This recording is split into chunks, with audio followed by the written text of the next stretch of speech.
Programme हालात हाज़रा देखने वालों की खिदमत में मोहब्बत बराज सलाम आए चलेंगे साउथ अफ्रीका। मोहतरमा हमारे साथ है।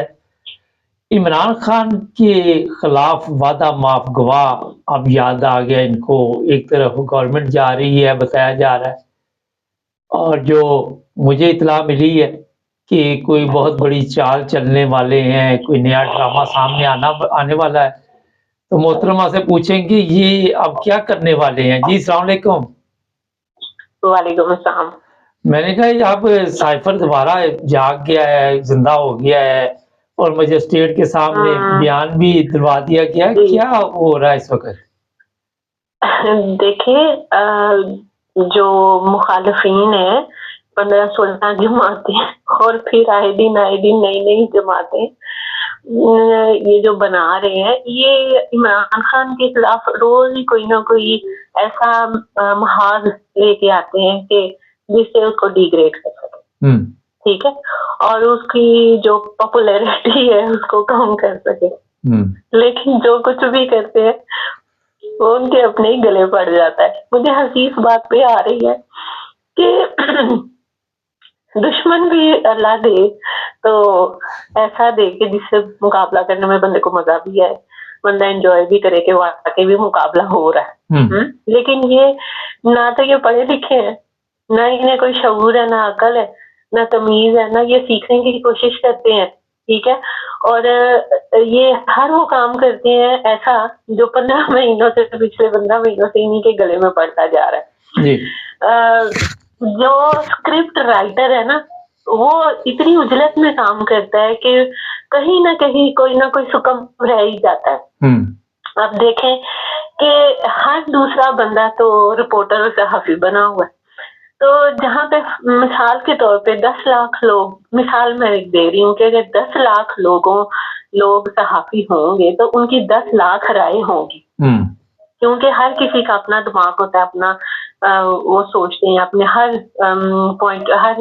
चीज को अपने पॉइंट ऑफ व्यू से वो देखते हैं कि क्या है क्या। अब ये जो आना था वादा माफ हुआ, इसका तो चर्चा बहुत देर से हम सुन रहे थे कि काफी देर से ये सुन रहे थे, ये सुनने में आ रहा था कि कोई ना कोई ऐसा वादा माफ गवाह तैयार किया जा रहा है जो कि इमरान खान के खिलाफ होगा और फिर इसको किसी ना किसी तरीके से डिग्रेड करके इसको या तो रेस्ट किया जाएगा, यानी किसी ना किसी तरीके से इसको इलेक्शन से बाहर रखना है। क्योंकि अगर ये इलेक्शन में होगा तो फिर कोई भी नहीं जीत सकेगा। तो आज वो हमारे सामने आ गया आजम खान की शक्ल में, जो कि इसके इमरान खान के प्रिंसिपल सेक्रेटरी थे। और उन्होंने जो अपना 164 के तहत उन्होंने जो अपना बयान रिकॉर्ड कराया है वो सरासर गलत है और झूठ है। अगर वो सच भी होता तो हम लोग मानते नहीं, क्योंकि देखें वो तो 1 महीने से तो लापता था, हुआ था वो, सभी उसको ढूंढ रहे थे और एकदम से वो मजिस्ट्रेट के कोर्ट में पेश हो गया और फिर उसने अपना बयान भी रिकॉर्ड करा दिया। तो क्या ये बात मानने में आती है? आप मुझे बताएं किसने अगवा किया था उसे? उस पर तशद्दुद के भी आ रही थे, बहुत सारी बातें सुनाई दे रही थी कि उस पर तशद्दुद हो रहा है और उससे बयान रिकॉर्ड कराया जा रहा है, लिखवाया जा रहा है अपनी मर्जी का। और जो सब कुछ उसमें लिखा गया वो इन्हीं के गले में पड़ गया, क्योंकि उसमें वो लिखा गया कि उसने ये भी बयान दिया है कि जो साइफर है वो इमरान खान ने मुझसे ले लिया था और फिर गुमा दिया। यही एक पॉइंट है जिसको आप थोड़ा सा तफसील से देखें तो उसने कहा कि मुझसे ले लिया और फिर गुमा दिया, यानी कि वो था, उसकी हकीकत थी। इमरान खान ने ये सारी बात तफसील से बताई, अवाम को और बार बार बताई कि मैंने सिक्योरिटी कमेटी का इजलास बुलाया, उसमें रखी ये बात साइफर वाली। फिर उसके बाद सुप्रीम कोर्ट में इसने भेजा, फिर आरिफ अलवी जो है सदर, उनको भी भेजा। तो उसने तो ये साइफर नहीं छुपाया, उसने तो सबको बताया, बल्कि स्टार्ट में जब ये साइफर आया तो छुपाया गया था, जिसमें शाह महमूद कुरैशी को भी नहीं था पता। और बाद में जब उसको पता चला तो फिर वो इमरान खान के पास गए और उन्होंने कहा कि ये इस तरह से साइफर आया। और जो वो अच्छा ठीक है, जो ये कह रहे हैं ना कि साइफर गलत है, झूठ है, प्रोपेगेंडा है, लेकिन आप ये देखें जो असद मजीद था अमेरिका में पाकिस्तान का वजीर खारजा वो जब आया था तो उसने कहा था नहीं वाकई ये है बात, और इस तरीके से मुझसे बात की गई थी जिसको मैंने उसके मिनट्स लिखे। अच्छा, ये बात चले समझ में आ गई, लेकिन जो वादा माहगवा हमारे ज़हन में या लोगों के ज़हन में, सहाफ़ियों के ज़हन में था कि ये 9 मई के लिए कोई ऐसा वादा माहगवा पेश करेंगे, तो ये तो किसी के ज़हन में भी नहीं था कि ये साइफर दोबारा जाग जाएगा। देखें, वो 9 मई का वाकया होता या साइफर का होता, बात तो इन्होंने कोई ऐसा सॉलिड रीजन लेके आना है जिसके तहत इमरान खान को गिरफ्तार कर सके और उसको डिफेम कर सके। देखें, बहुत सारी बातें सुनने में आती हैं कि जब बेनजीर थी उसके खिलाफ भी वादा माहगवा लेके आए थे, नवाज शरीफ के खिलाफ इसहाक डार था वादा माहगवा। ये तो मिसाल हमारे सामने है, ये बेवकूफी है ना इनकी। इस तरह मुल्क नहीं चलते। मैं आपको बताऊं कि मुझे ये जो 15 महीनों में इन्होंने किया है, उस सारी सूरत हाल को देखते हुए मेरी ज़हन में सिर्फ एक बात ये आती है कि ये लोग इक़्तिदार में रहना चाहते हैं, ये मुल्क के फायदे के लिए नहीं है और पाकिस्तान के लोगों के फायदे के लिए नहीं है। अब आप देखें, जो IMF ने अपनी शराइत के ऊपर इनको जो 9 माह का जो इसको एग्रीमेंट किया है इनके साथ, ठीक है, आप उसकी तफसीलात देखें जो मंजर यहाँ पे आई, अवाम को सरासर मारने का प्रोग्राम है उसमें, जिसमें बिजली और गैस की कीमतें आप देखेंगे कि कितनी आसमानों पे चढ़ती हैं और जो टैक्स लगाए जाते हैं। लेकिन इन 2 बातें उन्होंने कही थी IMF से कि यहाँ आप अपने जो इक़्तिदार में है, जो हुक्मरान है, डजंट मैटर वो कौन से डिपार्टमेंट से ताल्लुक रखते हैं, जो हुक्मरान है इदारों के, वो या तो अपनी शाह खर्चियां खत्म करें या फिर वो अवाम। अच्छा, ये इस वक्त तो इन्होंने वो दूसरा तरीका इन्होंने अपनाया, अपनी शाह खर्चियां नहीं खत्म की। मैडम, इस वक्त ये शाह खर्चियों का इशू नहीं है ना, अवाम जो है वो तो महंगाई के दौर से गुजर रही है। इस वक्त जो प्रॉब्लम बनी हुई है, जिस तरह कल टिकटॉक पे इमरान खान आया और साथ ही वादा माहगवा पेश कर दिया गया, तो ये हो गई। हाँ जी, तो ये 20 दिन में क्या करेंगे जो बाकी बता रहे हैं, बस तो पता नहीं एंड पे कोई ड्रामा करके बैठे ना रहे, लेकिन ये 20 दिन में क्या करेंगे बाकी? कुछ इन्होंने क्या करना, इन्होंने जो देखे जो इन्होंने करना था वो तो कर लिया। इन्होंने अपने सारे केसेस तो माफ करा लिए। जो ये शहबाज शरीफ का बेटा है, उसके तो कितने निकले हैं 7 से फिर से नहीं, जो तो सोलर सिस्टम इसने तुर्की से लिया है, वहां से इसके कितने अरब के निकली है करप्शन, उसमें से जो सोलर सिस्टम इसने तुर्की से लिया पाकिस्तान के लिए, ठीक है, उसमें से कितने करप्शन के निकले हैं इसके केसेस। इन्होंने सारे अपने केसेस तो खत्म कराने के लिए तो आए थे, वो इन्होंने करा लिया। अब इलेक्शन जो इन्होंने कल इन्होंने कहा है कि 8 तारीख को हमने असेंबली डिसॉल्व कर देनी है, ये पता नहीं कहाँ से खबर निकाली, और उसके बाद मरियम औरंगजेब कहती है तो हमने खबर दी नहीं, पता नहीं किसने उड़ा दिया, हम तो है ही नहीं बात पे कायल के पहले असेंबली डिसॉल्व करें, जबकि जो जरदारी है वो सख्त नाराज है इस बात में। वो चाहता है कि असेंबली अपनी मुद्दत पे डिसॉल्व हो तो सिर्फ 2 महीने में इलेक्शन हो, और ये चाहते हैं कि 1 दिन पहले अगर डिसॉल्व करें तो फिर 3 महीने, और उसके बाद फिर जैसे पंजाब की हुकूमत है वैसे यही को लेके घसीटते रहे, क्योंकि पाकिस्तान में कोई आइन कानून तो है ही नहीं और ना ही कोई बोलता है। नहीं, लेकिन वजारतें तो दोबारा ये उन्हीं लोगों में दे रहे हैं जो इनके साथी ही हैं, अगर अबूरी हुकूमत आती भी है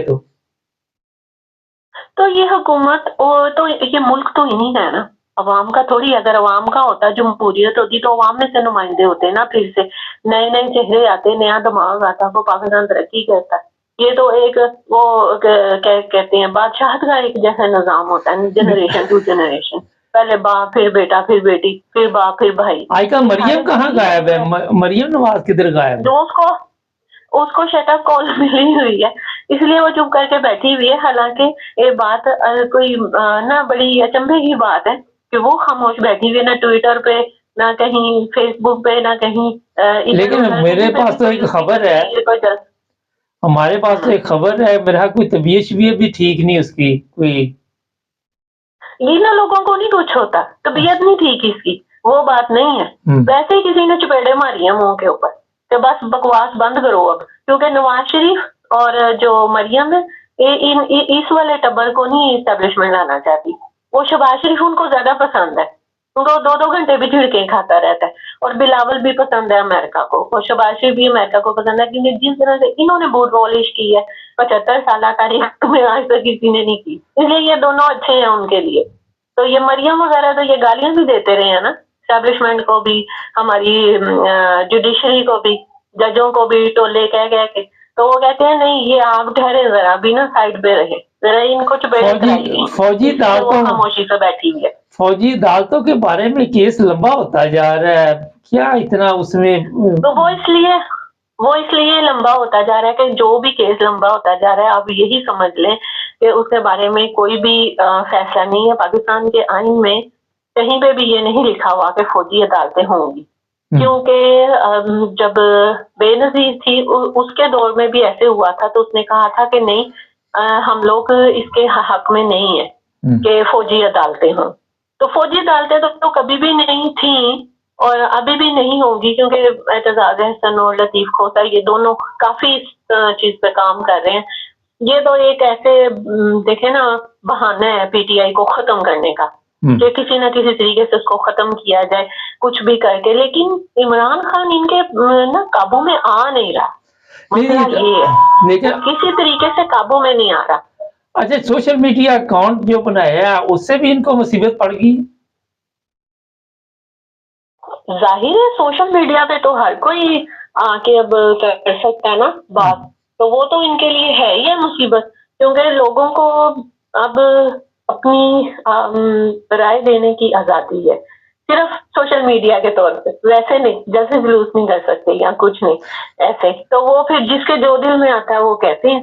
تو وہ سوشل میڈیا بھی ان کے لیے ایک طرح سے پھندا بن چکا ہے کرے گا. آپ سمجھتے ہیں کہ یہ ٹک ٹاک وغیرہ پاکستان میں بند کرنے کی کوشش کریں گے؟ ہاں جی کریں گے، کیوں نہیں کریں گے. انٹرنیٹ کئی دفعہ انہوں نے سلو کیا ہے، کئی جگہ پہ بند کیا ہے، لیکن یہ ایسے کر نہیں سکتے کیونکہ انٹرنیٹ بند کرنے سے تو پھر اسٹاک ایکسچینج اور بہت سے ہمارے ادارے تو پہلے اتنا نقصان ہو جاتا ہے اداروں کا، کون سا کسی نے کبھی کوئی غلطی مانی ہے کہ ہمارا نقصان ہوا ہے؟ ہاں ایسے ہی ہے. پاکستان میں اپنی غلطی تو کوئی مانتا نہیں ہے، ہر کسی کو دوسرے کی غلطیاں نظر آتی ہیں، اپنی غلطی پہ کوئی نہیں وہ کہتا. آپ دیکھیں نا یہ ٹولہ جو بیٹھا ہوا ہے چوروں کا، انہوں نے اپنی کبھی غلطی مانی ہے؟ اب میں حیران ہوتی ہوں میں اس بات پہ کہ دنیا کے کونے میں کہیں پہ بھی ایسا نہیں ہوتا کہ وہ جو اتحاد دار ہے جو کہ مفرور تھا، اشتہاری تھا، سپریم کورٹ کو مطلوب تھا، اس کے اثاثے تک اور اس کے بینک اکاؤنٹ تک ضبط کر لیے گئے تھے اور بند کر دیے گئے تھے، اس کو ایئر فورس کے جہاز میں لے کے آئے، پھر اس کو حلف اٹھوایا، اس کو وزیر بنوایا اور پھر اس کو وزیر خزانہ لگوا دیا. میں تو حیران ہوں. نہیں شکر ہے کہیں F-16 پہ نہیں لے کے آئے.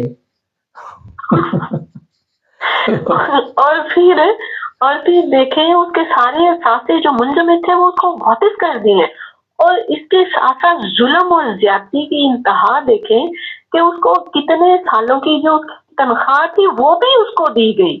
دیکھیں ذرا بندہ جائے تو جائے کہاں. اچھا پاکستان میں دیکھیں جی. اچھا یہ بتائیے ٹائم کم ہے، میرا جو سوال ہے بڑا اہم ہے کہ ابھی جیل میں اور لوگ جائیں گے پی ٹی آئی کے؟ مشکل ہی ہے، اب نہیں لگتا. دیکھیں نا اب اسمبلیوں کی مدت تو خود پوری ہونے والی ہے. لیکن میرے پاس تو رپورٹ ہے کہ جو نیا ٹولہ آ رہا ہے وہ ان سے بھی بڑا حرام خور ہے. ایک سے بڑھ کر ایک ہے. آپ دیکھیں ایک سے بڑھ کے ایک ہے، ظلم اور زیادتی کرنے میں، اپنے اقتدار کے اوپر جمے رہنے پہ وہ کچھ بھی کر سکتے ہیں. ان سے نا امید تو ہر قسم کی ہے کہ یہ کچھ بھی کر سکتے ہیں، لیکن مجھے ایسے لگتا ہے کہ جو پکڑے ہوئے ہیں وہی 10,000 کے قریب تو پکڑے ہوئے انہوں نے پی ٹی آئی کے ورکر. تو اب اور کیا پکڑنا ہے، ان کے پاس جیلوں میں اتنی تعداد ہے. اچھا یہ بھی کہا جا رہا ہے کہ فضل الرحمان چاہتا ہے کہ صدر میں بنوں اور خیبر پختونخوا کا جو وزیر اعلیٰ وہ میرا بیٹا بنے. جو نواز شریف چاہتا ہے کہ میں وزیر اعظم بنوں، میری بیٹی جو ہے نہیں میں صدر پاکستان بنوں. یہ جو شہباز شریف وزیر اعظم بنے اور میری بیٹی وزیر اعلیٰ بنے. زرداری چاہتا ہے کہ صدر میں بنوں اور میرا بیٹا جو ہے وہ وزیر اعظم بنے یا وزیر اعلیٰ بنے. اس کے بعد بس یہ 4 خاندانوں میں پاکستان کی جو حکومت ہے نا وہ بس یہی گھومتی رہے. بڈھے ٹھہرے، نہ عقل نہ موت، نہ ان کو نہ پتا ملک کیسے چلانا. بس انہیں یہ پتا اقتدار میں آنا ہے اور اپنے ہم لوگوں نے گھر بھرنے، اپنے بینک بیلنس بھرنے ہیں. عوام جائے بھاڑ میں. IMF سے قرضے لے کے ملک کا بیڑا غرق کو کھانا خراب کر دیا. اچھا چڑھا کے تو پچھلے ہفتے یہ شور ڈالا ایک دم کہ جو یورو ہے وہ جناب بڑا ڈاؤن ہو گیا. پاکستانی روپیہ جو وہ مضبوط ہو گیا. آج میں نے دیکھا 318 روپے کا ہوا تھا، پچھلے ہفتے میرا 298 کا تھا. ایک ہفتے میں 20 روپے کا فرق پڑ گیا. عوام کو جھوٹی خبریں دے کے، کیونکہ یہ جھوٹوں کا ہی ٹولہ ہے نا. عوام کو جھوٹی خبریں دے کے بیچاروں کو خوش کر لیتے ہیں. ان کو جن کو نہیں پتا وہ تھوڑی دیر کے لیے خوش ہو جاتے ہوں گے، اچھا شاید چیزیں سستی ہو جائیں. اچھا آخر میں یہ بتائیے کہ آپ کے خیال میں کتنے لوگ ٹی وی دیکھتے ہوں گے، یا سوشل میڈیا زیادہ لوگ استعمال کرتے ہیں یا ٹی وی زیادہ استعمال کرتے؟ ٹی وی تو ٹی وی کوئی نہیں دیکھتا. اب ٹی وی کوئی نہیں دیکھتا، دعائی خدا کی ٹی وی کوئی نہیں دیکھتا. ہاں جدھر عمران خان کی تقریر وغیرہ ہوتی ہے وہ دیکھتے ہیں، یا سوشل میڈیا لوگ استعمال کرتے ہیں ریئل خبریں لینے کے لیے. کیونکہ یہ سارے صحافی بکے ہوئے ہیں جو گورنمنٹ کے ساتھ ہے. ٹی وی چینل بھی سارے بکے ہوئے ہیں اشتہار لینے کے لیے اور کیا کچھ. یہ ساری جھوٹی خبریں پھیلاتے ہیں، لوگ ان پہ ٹرسٹ نہیں کرتے اور لوگ ان کی خبریں ٹی وی دیکھتے ہی نہیں. ان کی ریٹنگ آپ دیکھیں کہ کہاں جا رہی ہے. سب کی اتنی لو ہے. وہی جو عمران خان کی خبر. اچھا ایک دو نیوز چینل دے رہے تھے خبریں کچھ، تو وہ بھی انہوں نے کنٹرول میں کر لی ہیں. جی بالکل، وہ سوشل میڈیا کنٹرول میں خبریں، نیوز، صحافی، ہر چیز وہ بس کسی طریقے سے چاہتے ہیں کہ عوام لا علم رہے اور عمران خان کی مقبولیت کسی طریقے سے کم ہو جائے. اس کی مقبولیت کو کم کرتے کرتے انہوں نے اپنا بیڑا غرق کر لیا. چلیں بہت شکریہ آپ کا. جب ذرا سی بات کرنا چاہتی ہوں کہ دیکھیں جب عمران خان اقتدار میں تھا اس کے آخری جو مہینے تھے اقتدار کے وہ اتنے ڈیفیم تھے اس کے کہ کوئی اس کو پسند نہیں کرتا تھا. انہوں نے جان بوجھ کے اس کو شہرت دلائی ہے. یہ ان کا قصور ہے. انہوں نے اپنے پاؤں کے اوپر خود ہی کلاڑا مارا. وہ سال کے بعد وہ اس نے چلے ہی جانا تھا نا، الیکشنوں میں جاتے تو یہ آج حالت نہ ہوتی. بالکل ایسے ہی ہے. چلیں جی بہت شکریہ آپ کا جی، آپ نے ٹائم دیا. اوکے اللہ حافظ. ناظرین میں نے آج بتایا تھا آپ کو کہ اب پوری دنیا میں مختلف ممالک کے لوگ بھی عمران خان کو پسند کرتے. جن کو نہیں پتا تھا ان کو بھی پتا چل گیا. تو نئی پرابلم یہ شروع ہوگی کہ اس کو اب گرفتار کرنا عمران خان کو اور بھی مشکل ہوتا جا رہا ہے. تو سمجھ سے باہر ہے کہ کیا کیا جائے، کہاں جائیں یہ، کون مشورہ دے رہا ہے ان کو، کون غلط راستے پہ چلا رہا ہے. میں پھر ایک دفعہ اپنے چیف آف آرمی سٹاف سے یہی کہوں گا، ابھی بھی ہوش کے ناخن لیں، ملک کا سوچیں. ان چوروں کا نہ سوچیں یہ آپ کو استعمال کر رہے ہیں. بعد میں آپ کی ساتھ جو یہ سلوک کرتے ہیں، مشرف آپ کے سامنے ہے، قمر باجوہ سامنے، سب سامنے. تو آج بھی ہوش کے ناخن لینے چاہیے. ہمارے چینل کو سبسکرائب کر دیں.